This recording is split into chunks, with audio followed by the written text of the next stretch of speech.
श्रीमद्भगवद्गीतायां तृतीयोऽध्यायः।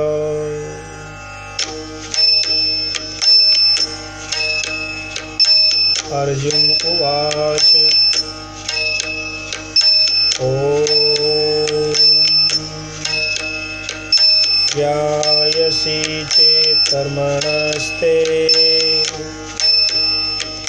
मता बुद्धिर्जनार्दन तत्किं कर्मणि घोरे मां नियोजयसि केशव। व्यामिश्रेणेव वाक्येन बुद्धिं मोहयसीव मे। तदेकं वद निश्चित्य येन श्रेयोऽहमाप्नुयाम्।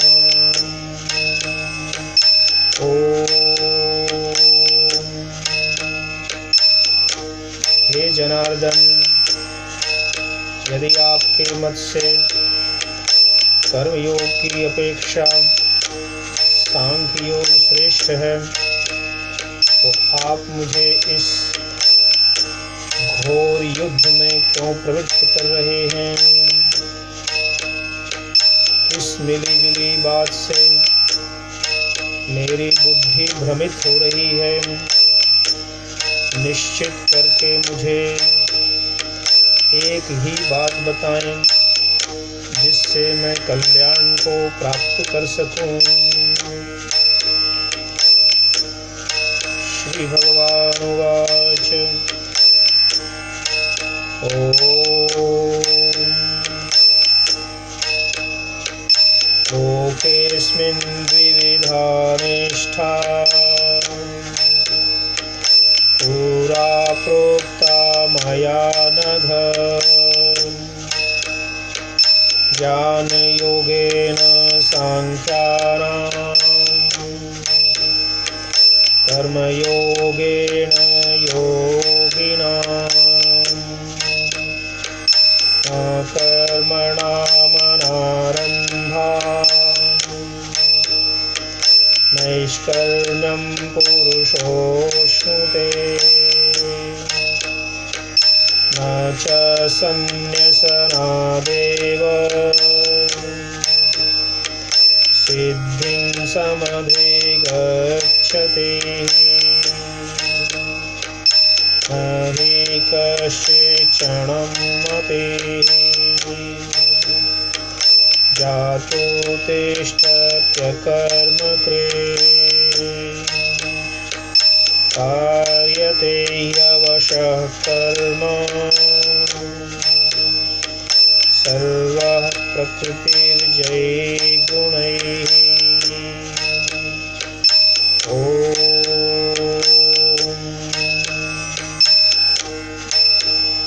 हे अर्जुन, मैंने पहले ये बतलाया है कि इस लोक में जीवन की दो निष्ठाएं, दो प्रवृत्तियां, दो मार्ग हैं। सांख्य दृष्टि से विचार करने वालों के लिए ज्ञान योग तथा योग दृष्टि से विचार करने वालों के लिए कर्म योग है। कर्म न करने से कोई पुरुष निष्कामता को प्राप्त नहीं करता, और न केवल प्रारंभ किया हुआ कर्म छोड़ देने से सिद्धि प्राप्त होती है। कोई मनुष्य क्षण भर भी कुछ न कुछ कर्म किए बिना नहीं रह सकता। मनुष्य अपनी प्रकृति से, स्वभाव से पैदा होने वाले गुणों द्वारा विवश बना दिया गया है, और वे उससे कर्म कराया ही करते हैं।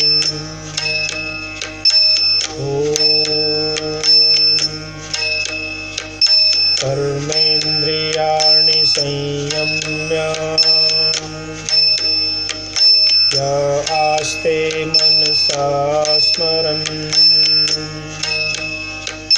इन्द्रियार्थान् विमूढात्मा मिथ्याचारस उच्यते यस्तु इन्द्रियाणि मनसा नियम्यारभतेऽर्जुन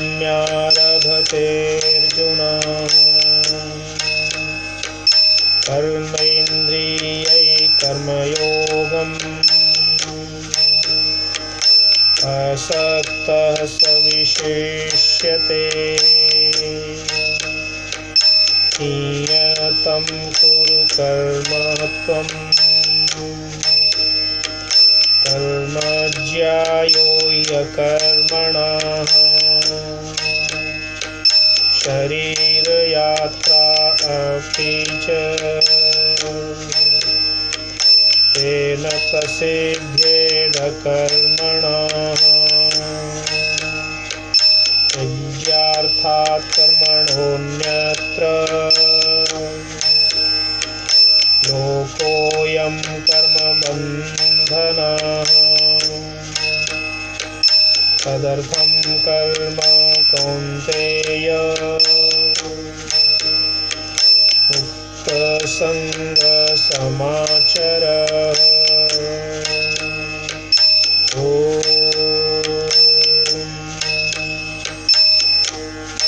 अगर कोई समझे कि हठ से कर्मेंद्रियों को रोक देने मात्र से उनका संयम करने से वो कर्म से बच जाएगा, तो उसे समझ लेना चाहिए कि अगर उसने कर्मेंद्रियों को काम से रोक दिया है परंतु मन से विषयों का स्मरण करता रहा है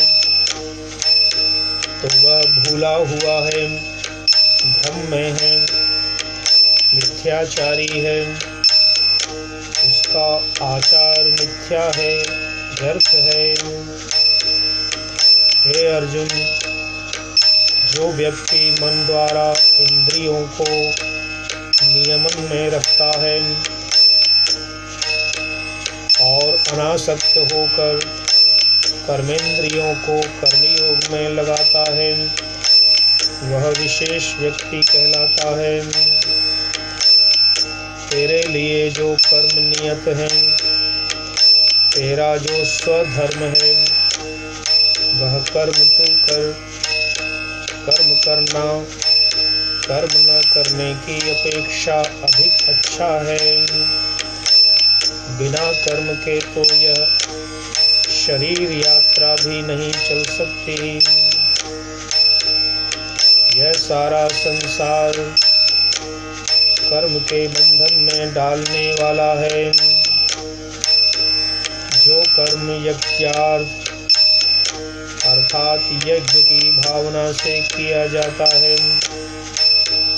उसमें बंधन नहीं पड़ता। इसलिए हे कुंती पुत्र अर्जुन, तू मुक्त संग होकर अर्थात कर्म की आसक्ति छोड़कर सदा कर्म करता रह। यज्ञ की भावना से किए कर्म से कर्म का बंधन नहीं पड़ता।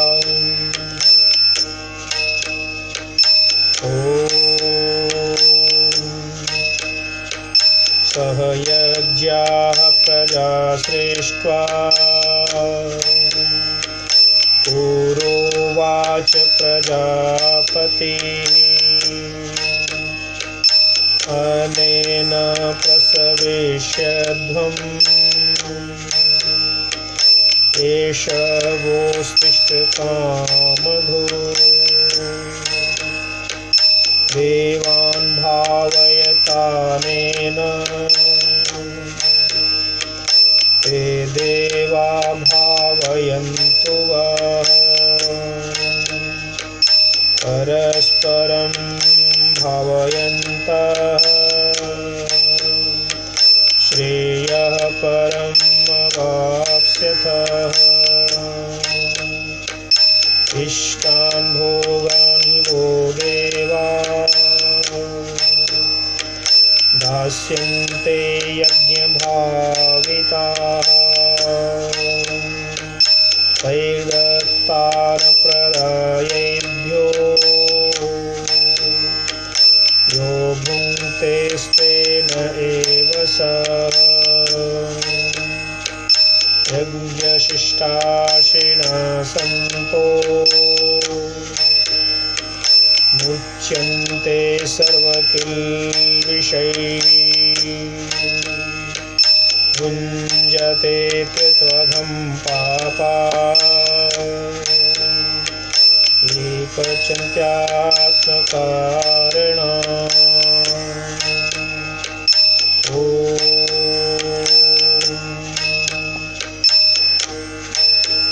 प्रजापति ने प्राचीन काल में प्राणियों को यज्ञ की भावना के साथ उत्पन्न किया था और कहा था कि जैसे मैंने तुम्हें यज्ञ की भावना से उत्पन्न किया है वैसे तुम भी यज्ञ की भावना से ही सांसारिक सूत्र को चलाओ।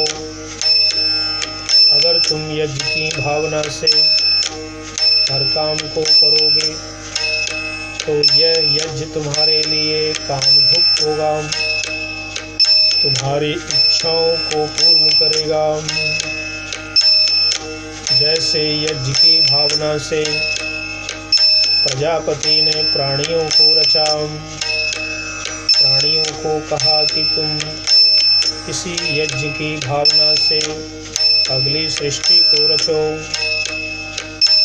वैसे इसी यज्ञ की भावना से तुम अपने देवों वृद्धों के साथ वर्तो।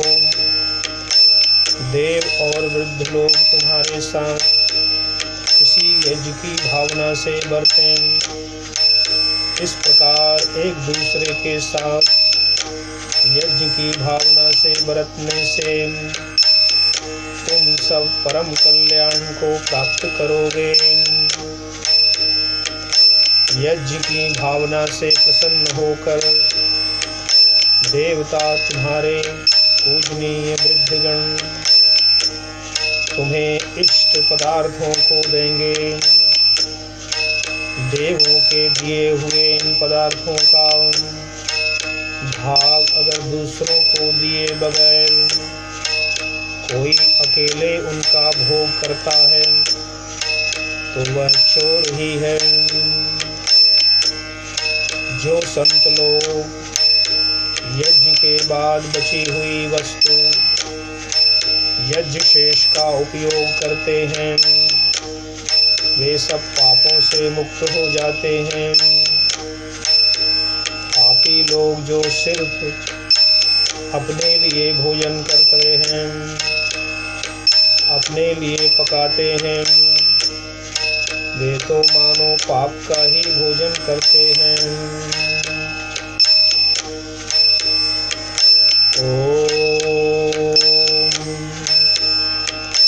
अन्नाद् भवन्ति भूतानि पर्जन्यादन्न संभवः यज्ञाद् भवति पर्जन्यो यज्ञः कर्म समोद्भवः कर्म ब्रह्मोद्भवं विद्धि ब्रह्माक्षरसमुद्भवम् तस्मात् सर्वगतं ब्रह्म नित्यं यज्ञे प्रतिष्ठितम् एवं प्रवर्तितं चक्रम् नानुवर्तयति हयः अघायुरिन्द्रियारामो मोघं पार्थ स जीवति।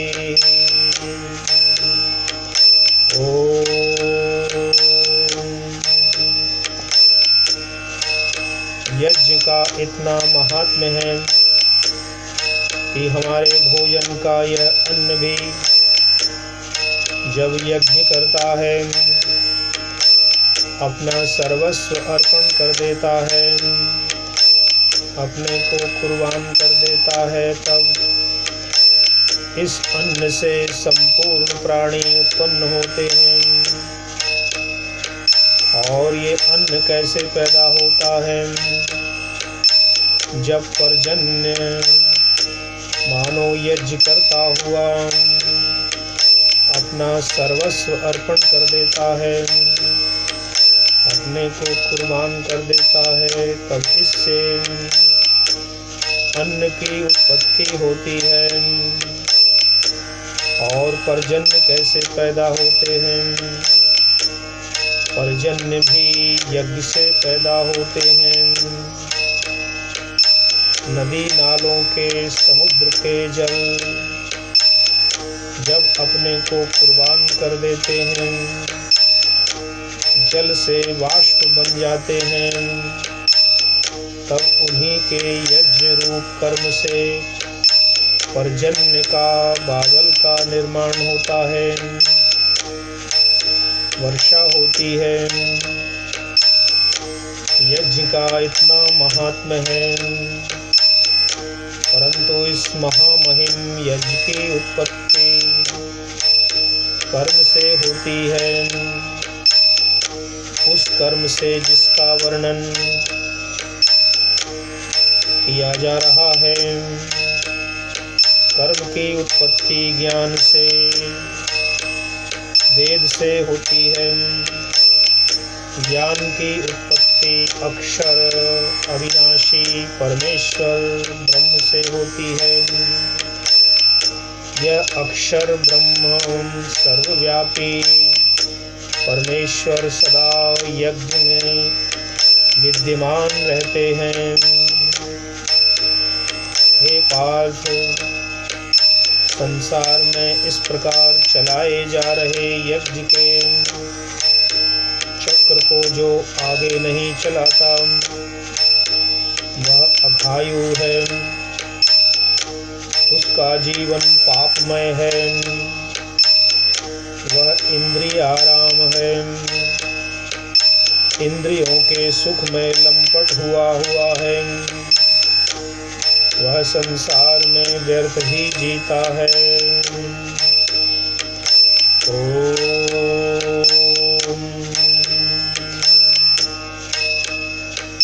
यस्त्वात्मरतिरेव स्यात् आत्मतृप्तश्च मानवः आत्मन्येव च सन्तुष्टः तस्य कार्यं न वेद्यते नैव तस्य कृतेनार्थो न कृतेनेह कश्चन न चास्य सर्वभूतेषु कश्चिदर्थव्यपाश्रयः।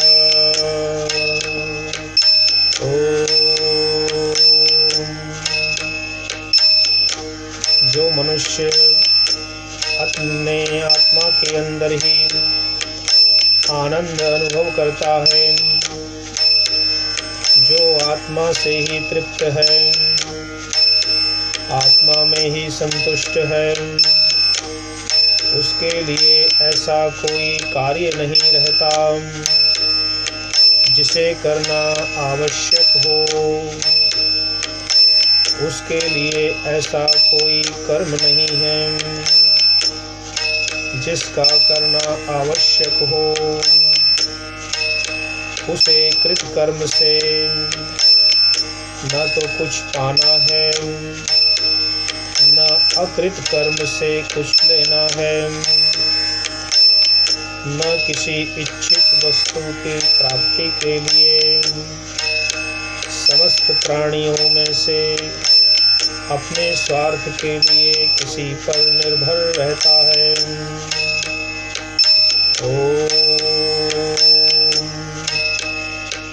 तस्मादसक्ताः सततं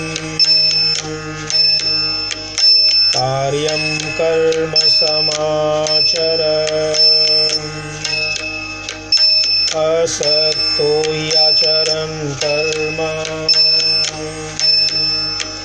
परमाप्नोति पुरुषः। कर्मणैव हि संसिद्धिम् आस्थिता जनकादयः। लोकसंग्रहमेवापि सम्पश्यन् कर्तुमर्हसि। यद्यदाचरति श्रेष्ठः तत्तद्देवेतरो जनाः।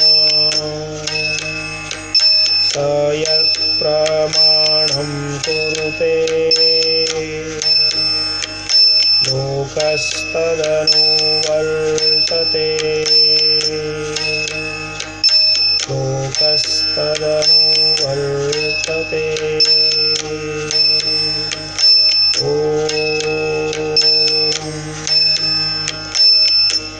हे अर्जुन, क्योंकि तू आत्मरत, आत्मतृप्त, आत्मतुष्ट नहीं है, क्योंकि तू कृत अकृत को अपने स्वभाव के कारण नहीं छोड़ सकता, इसलिए तेरे सामने तो रास्ता यही रह जाता है कि तू अनासक्त होकर सदा करने योग्य कर्म करता रहे।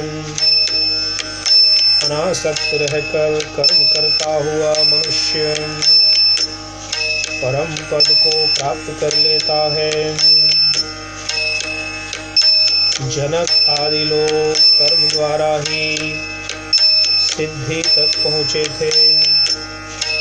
यह देखते हुए कि तू राजघराने का है, जन साधारण के सम्मुख तुझे यह आदर्श स्थापित करना चाहिए। लोक संग्रह अर्थात लोगों को संग्रहित, संगठित या इकट्ठा बनाए रखने के उद्देश्य से भी तुझे कर्म करना चाहिए। श्रेष्ठ मनुष्य जो कुछ करता है वही कुछ उत्तर इतर साधारण जन करने लगते हैं। वह जैसा आदर्श उपस्थित करता है उसी का लोग अनुगमन करने लगते हैं। इति भगवद्गीतायां तृतीयोऽध्यायः 21तमः श्लोकः। प्रिय बंधुओं, श्रीमद्भगवद्गीता के इस तृतीय अध्याय में कर्म की महिमा आपने सुनी और यज्ञों का महात्म्य सुना। यज्ञ से बढ़कर के कोई कर्म नहीं है। यज्ञ को ही श्रेष्ठतम कर्म कहा है। सबसे बेस्ट, सबसे उत्तम कर्म संसार में ये यज्ञ ही है। यज्ञ का अर्थ होता है सेवा, परोपकार, कर्तव्य, श्रेष्ठ कर्म। अर्जुन ने प्रश्न किया कि कर्म योग से सांख्य योग श्रेष्ठ है या कर्म योग श्रेष्ठ है। तो इसके उत्तर में भगवान कृष्ण ने कर्म योग को ही उत्तम बताते हुए अर्जुन को कर्म करने की प्रेरणा दी और यज्ञ की महिमा का बखान किया कि प्रजापति परमात्मा ने जब सृष्टि बनाई तो वो भी यज्ञ था। यज्ञ के माध्यम से अर्थात सृष्टि यज्ञ के माध्यम से ब्रह्म ने, परमात्मा ने, प्रजापति ने स्वयं यज्ञ किया, प्रजाओं को उत्पन्न किया। यज्ञेन यज्ञम् अयजन्त देवास्तानि धर्माणि प्रतिमानि आसन् तेहनाकं महिमानः सचन्त यत्र पूर्वे साध्या सन्ति देवाः। इस वेद मंत्र के आधार पर परमात्मा ने सृष्टि की रचना की, सृष्टि यज्ञ के द्वारा प्रजाओं को उत्पन्न किया और प्रजाओं को आदेश किया, विशेषकर मनुष्यों के लिए आदेश किया कि तुम यज्ञ से उत्पन्न हुए हो, इस सृष्टि यज्ञ के भाग हो, तो तुम देवताओं का आह्वान करते रहो और देव बनकर देवों से मिलकर रहो। परस्पर एक दूसरे की भावना से तुम अपनी इच्छाओं को, कामनाओं को पूर्ण करो और आगे बढ़ो। और बिना यज्ञ के तुम्हारा जीवन न चले। यज्ञ के शेष का भक्षण करो। ये जो सृष्टि है, ब्रह्मांड है, इसके प्रत्येक पदार्थ परमात्मा के हैं, भगवान के हैं। उसके नाम से अर्पित करके ही तब भोजन करो, इनका भोग करो। इष्टान भोगान ही वो देवा दास्यन्ते यज्ञ भाविता तैर्दत्तान प्रदायेभ्यो य भुङ्क्ते स्तेन एव स। और कहा कि यज्ञ में देवताओं को आहुति देने के बगैर ही जो भोजन करता है, अपने शरीर में, पेट में आहुति देता है, खाता है, वह मानो पाप खाता है, वो चोर है। क्योंकि जो भी पदार्थ हम मनुष्य भक्षण करते हैं, खाते हैं, संसार में जो कुछ हमें प्राप्त हुआ है, मिला है, ये सब देवताओं का है और देवताओं के देव परमात्मा देव का है, ईश्वर का है। इसीलिए उसको दिए बगैर, उसको अर्पण किए बगैर भोजन नहीं करना चाहिए।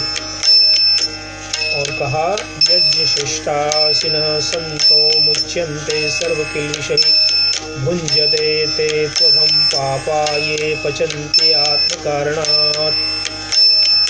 जो यज्ञ शेष अर्थात परमेश्वर को समर्पण करके, देवों को समर्पण करके, अग्निहोत्र के माध्यम से उनमें आहुतियाँ दे करके तत्पश्चात भोजन करते हैं, वो पापों से छूट जाते हैं, उन्हें पुण्य प्राप्त होता है, उनका जीवन यज्ञमय है, उनका जीवन श्रेष्ठ है, उन्हें पाप नहीं लगता है।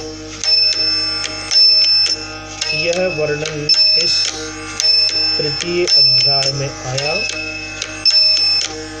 कि कर्मणैव हि संसिद्धिम आस्थिता जनकादयः। प्राचीन काल में भी, आदि काल से ही जनक आदि राजे महाराजे और ऋषि मुनि देवगण सभी इस यज्ञ के माध्यम से ही, कर्म के माध्यम से ही सिद्धियों को प्राप्त किए हैं। इसलिए हम सब मनुष्यों को यदि कुछ रिद्धि धन प्राप्त करना है, सिद्धि धर्म प्राप्त करना है, तो हमें यज्ञ को करना चाहिए, अग्निहोत्र करना चाहिए अग्निहोत्र करने से वातावरण शुद्ध पवित्र होता है, बीमारियां दूर होती हैं, तन मन अंतःकरण पवित्र होता है, मंत्रों का जाप से वाणी पवित्र होती है और ध्यान करने से, परमेश्वर के नाम जपन कीर्तन करने से आत्मा पवित्र होती है, पाप दूर होते हैं और सात्विकता और आस्तिकता जगती है। इसलिए अग्निहोत्र करें, हवन यज्ञ करें, अनुष्ठान करें, पंचमहायज्ञ करें, संस्कार करें। अनेकों प्रकार के अनुष्ठान हैं जो यज्ञ के अंतर्गत आते हैं। यज्ञ का अर्थ होता है देव पूजा, संगतिकरण और दान।